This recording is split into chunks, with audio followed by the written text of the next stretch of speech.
शांताकारं भुजंगशयनं पद्मनाभं सुरेशं विश्वाधारं गगनसदृशं मेघवर्णं शुभांगं लक्ष्मीकान्तं कमलनयनं योगिभिध्यानगम्यं वंदे विष्णु भवभयहरं सर्वलोकैकनाथं।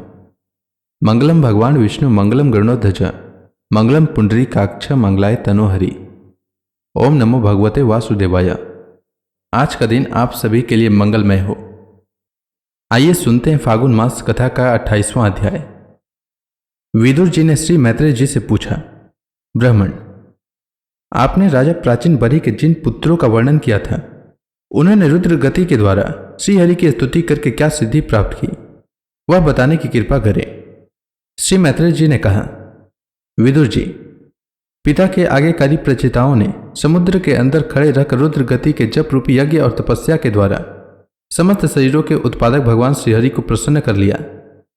तपस्या करते करते 10,000 वर्ष बीत जाने पर पुराण पुरुष श्री नारायण अपनी मनोहर कांति द्वारा उनके तपस्या जनित कलेशों को शांत करते हुए सौम्य विग्रह से उनके सामने प्रकट हुए। गरुड़ जी के कंधे पर बैठे हुए श्री भगवान ऐसे जान पड़ते थे मानो सुमेरु के शिखर पर कोई श्याम घटा छाई हो। उनके श्री अंग में मनोहर पीतांबर और कंठ में कौस्तुभ मणि सुशोभित थी। अपनी दिव्य प्रभा से वे सब दिशाओं का अंधकार दूर कर रहे थे। आदि पुरुष श्री नारायण ने अपने शरणागत प्रचेताओं की ओर दया दृष्टि से निहारते हुए मेघ के समान गंभीर वाणी में कहा। श्री भगवान ने कहा, राजपुत्रों, तुम्हारा कल्याण हो।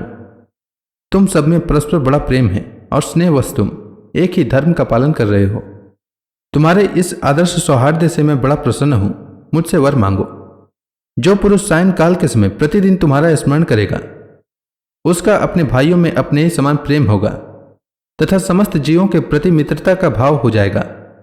जो लोग सायंकाल और प्रातःकाल एकाग्र चित्त से रुद्र गति द्वारा मेरी स्तुति करेंगे, उनको मैं अभिष्ट वर और शुद्ध बुद्धि प्रदान करूंगा। तुम लोगों ने बड़ी प्रसन्नता से अपने पिता की आज्ञा शिरोधार्य की है। इससे तुम्हारी कर्ममय कीर्ति समस्त लोकों में फैल जाएगी। तुम्हारे एक बड़ा ही विख्यात पुत्र होगा। वह गुणों में किसी भी प्रकार ब्रह्मा जी से कम नहीं होगा तथा अपनी संतान से तीनों लोकों को पूर्ण कर देगा। राजकुमारों, कंडू ऋषि के तपोनाश के लिए इंद्र की भेजी हुई प्रमलोचा अप्सरा से एक कमल नयनी कन्या उत्पन्न हुई थी। उसे छोड़कर वह स्वर्गलोक को चली गई। तब वृक्षों ने उस कन्या को लेकर पाला पोसा। जब वह भूख से व्याकुल होकर रोने लगी, तब औषधियों के राजा चंद्रमा ने दयावश उसके मुंह में अपनी अमृत वर्षणी तर्जनी उंगली दे दी। तुम्हारे पिता आजकल मेरी भक्ति में लगे हुए हैं। उन्होंने तुम्हें संतान उत्पन्न करने की आज्ञा दी है। अतः तुम शीघ्र ही उस देवोपन सुंदरी कन्या से विवाह कर लो। तुम सब एक ही धर्म में तत्पर हो और तुम्हारा स्वभाव भी एक सा ही है।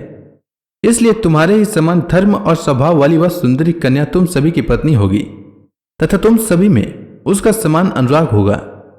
तुम लोग मेरी कृपा से 10 लाख दिव्य वर्षों तक पूर्ण बलवान रहकर अनेकों प्रकार के पार्थिव और दिव्य भोग भोगोगे। अंत में मेरी अविचल भक्ति से हृदय का समस्त वासना रूप मल दग्ध हो जाने पर तुम इस लोक तथा परलोक के नरक तुल्य भोगों से उपरत होकर मेरे परम धाम को जाओगे। जिन लोगों के कर्म भगवत दर्पण बुद्धि से होते हैं और जिनका सारा समय मेरी कथा वार्ताओं में ही बीतता है, वे गृहस्थाश्रम में रहें तो भी घर उनके बंधन का कारण नहीं होता। वे नित्य प्रति मेरी लीलाएं सुनते रहते हैं। इसलिए ब्रह्मवादी वक्ताओं के द्वारा मैं ज्ञान स्वरूप पर ब्रह्म उनके हृदय में नित्य नया नया सा भासता रहता हूं और मुझे प्राप्त कर लेने पर जीवों को न मोह हो सकता है, न शोक और न हर्ष ही। श्री मैत्रेय जी कहते हैं, भगवान के दर्शनों से प्रचेताओं का रजोगुण तमोगुण मल नष्ट हो चुका था। जब उनसे सकल पुरुषार्थों के आश्रय और सबके परम सुहृद श्रीहरि ने इस प्रकार कहा, तब वे हाथ जोड़कर गदगद वाणी से कहने लगे। प्रचेताओं ने कहा, प्रभु, आप भक्तों के कलेश दूर करने वाले हैं। हम आपको नमस्कार करते हैं। वेद आपके उदार गुण और नामों का निरूपण करते हैं। आपका वेग मन और वाणी के वेग से भी बढ़कर है तथा आपका स्वरूप सभी इंद्रियों की गति से परे है। हम आपको बार बार नमस्कार करते हैं। आप अपने स्वरूप में स्थित रहने के कारण नित्य शुद्ध और शांत हैं। वास्तव में जगत की उत्पत्ति, स्थिति और लय के लिए आप माया के गुणों को स्वीकार करके ब्रह्मा, विष्णु और महादेव रूप धारण करते हैं। हम आपको नमस्कार करते हैं। आप विशुद्ध सत्व रूप हैं। आपका ज्ञान संसार बंधन को दूर कर देता है। आप इस समस्त भागवतों के प्रभु वासुदेव नंदन भगवान श्री कृष्ण हैं। आपको नमस्कार है। आपकी नाभि से ब्रह्मांड रूप कमल प्रकट हुआ था। आपके कंठ में कमल कुसुमों की माला से शोभित है तथा आपके चरण कमल के समान कोमल है। कमल नयन, आपको नमस्कार है।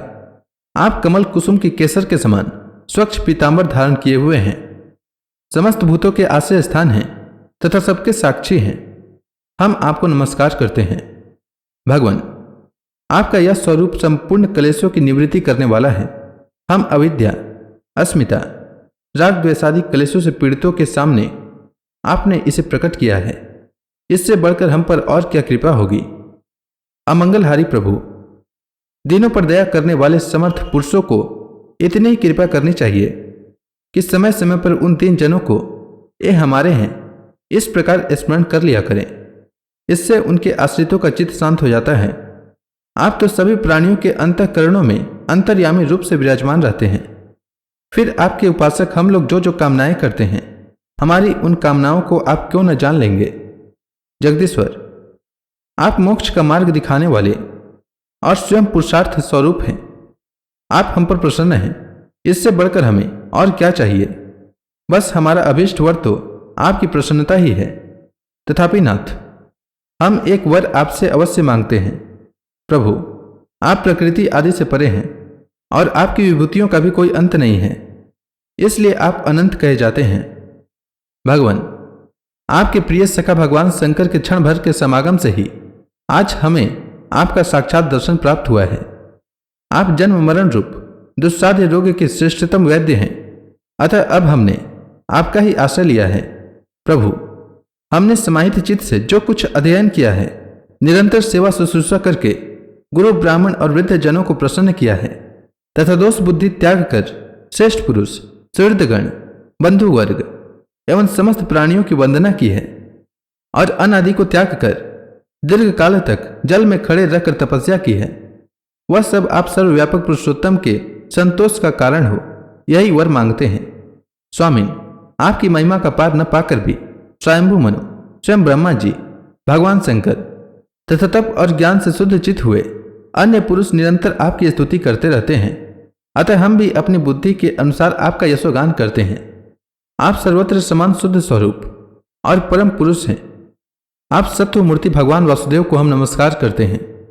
श्री मैत्रेय जी कहते हैं, विदुर जी, प्रचिताओं की इस प्रकार स्तुति करने पर शरणागत वत्सल श्री भगवान ने प्रसन्न होकर कहा, तथास्तु। अप्रतिहत प्रभाव श्रीहरि की मधुर मूर्ति के दर्शनों से अभी प्रचिताओं के नेत्र तृप्त नहीं हुए थे, इसलिए वे उन्हें जाने देना नहीं चाहते थे। तथापि वे अपने परम धाम को चले गए।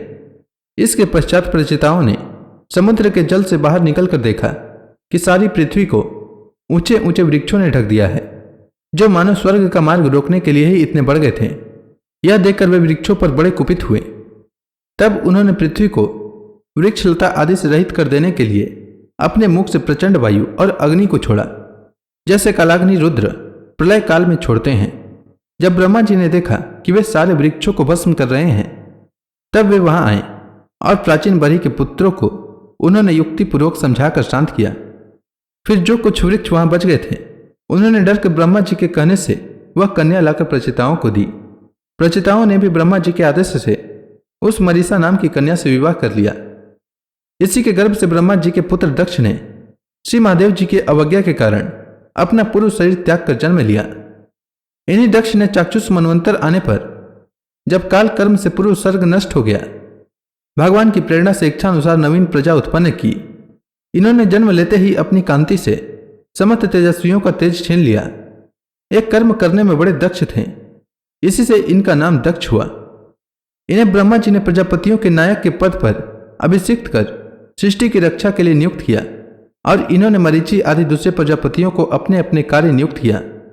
तो इसी के साथ यह अध्याय समाप्त हुआ। इसके आगे की कथा मैं कल के अध्याय में सुनाऊंगा। तब तक के लिए भगवान हरि का नाम लेते रहें। तो प्रेम से बोलिए भगवान विष्णु की जय, श्री कृष्ण भगवान की जय, समस्त देवी देवताओं की जय।